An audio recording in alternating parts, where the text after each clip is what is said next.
தேவன் உன்னை தப்புவிப்பார். நீ இடைவிடாமல் ஆராதிக்கிற தேவன் உன்னை தப்புவிப்பார்.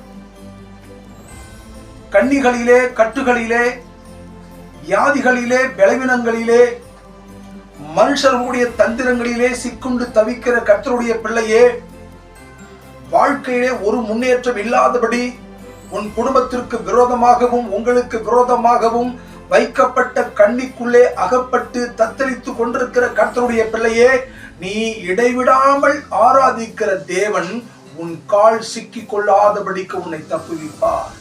உன்னை அவர் ஒருபோதும் கைவிடவே மாட்டார். உன் குடும்பத்தை ஒரு நாளும் அவர் புறக்கணிக்க மாட்டார். ஒவ்வொரு நாளும் உன் கூடவே இருந்து சத்துருக்களால் உருவாக்கக்கூடிய எல்லா கிரியைகளுக்கும் உன்னை விடுவித்து உன்னையும் உன் பிள்ளைகளையும் உன் குடும்பத்தையும் தப்புவித்து அழகு பார்ப்பது ஆண்டவருக்கு லேசான காரியம்.